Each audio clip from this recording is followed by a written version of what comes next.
This is definitely the most must-see movie of the season. The story takes place in a small coastal town. The weather forecast had issued a warning long ago. A powerful hurricane was closing in on the coast. Many residents had already begun evacuating, but just at this critical moment, the town's beef processing plant hadn't shut down yet. The female lead, Lisa, was heavily pregnant and about to give birth, yet her boss insisted she stay and work. She was understandably upset, but for the sake of her job, she had no choice but to finish her shift. She finally makes it through her shift. Outside, the wind is already blowing so hard it's hard to stand. Lisa rushes home in her car. There's still a truck driver at the plant who hasn't left. He's determined to deliver the last shipment of beef. Neither of them realizes that this shipment of beef is about to become the catalyst for an even greater disaster. She had planned to stop at the supermarket to buy some food, but it turns out the store has already closed. The wind is howling louder and louder outside, and the sign is being blown until it's teetering on the brink of collapse. Lisa finally realized that this storm might be more dangerous than she'd imagined. She didn't dare stay in town any longer, and decided to head straight for the highway. Just get out of here first. But halfway there, she discovered that the road ahead was blocked by several fallen trees. The truck loaded with beef was also stopped on the side of the road,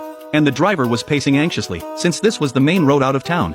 The fallen trees had trapped everyone there. Seeing that Lisa's car was smaller, someone suggested she squeeze through the branches, but as soon as she edged the front of her car in, the undercarriage got stuck on the branches. She couldn't move forward or back. Just then, a series of muffled thuds echoed from the distance. The seawall had been breached by a massive wave. In the next second, seawater surged toward the town. Seeing the floodwaters approaching, the truck driver slammed on the gas, trying to drive up the hill, but the truck was too heavy. There was simply no time. A massive wave crashed into the truck, sweeping it back onto the street. Lisa couldn't avoid it either. Her car was lifted by the floodwaters and tossed around the street like a toy. Seconds later, the car slammed into a large tree. The body of the car was pierced by branches. Fortunately, the branches didn't pierce her body, but they trapped her firmly in her seat. To make matters worse, the water level kept rising, and the car quickly filled with water. Lisa could only scream for help. Just as she was losing hope, two residents rowed past in a small boat. A bearded man swam over to Lisa's car. He tried to pry the door open, but the branches were jammed too tightly. He couldn't budge it. The bearded man told his companion to go get tools. He reassured Lisa that he would definitely get her out. Suddenly,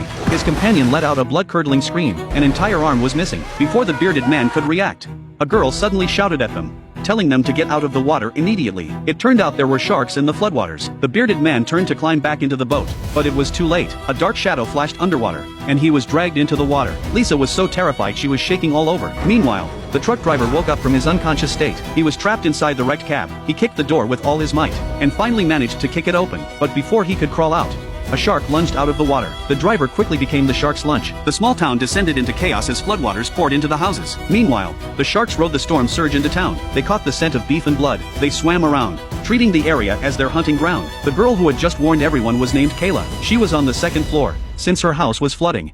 She could stay on higher ground for the time being. Seeing that Lisa was still trapped in the car, she felt terrified. After hesitating for a long time, she rushed into the kitchen, grabbed a kitchen knife, and prepared to rescue Lisa. Kayla climbed out the second floor window. Just as she stepped onto the edge of the roof, her foot slipped, and she nearly fell into the water. Her face went pale with fear, but she gritted her teeth and pressed on. Stepping on floating planks and debris, she inched closer to Lisa's car. After finally climbing onto the roof, Kayla used the knife to cut through the roof, then reached out to chop at the branch trapping Lisa. Lisa endured the pain of her contractions, cooperating with her while struggling to stay conscious. Finally, the branch was severed. Kayla pulled Lisa out of the car. The two crawled back into the house, temporarily escaping the shark. But their safety was only temporary. The floodwaters continued to rise. The entire house was creaking.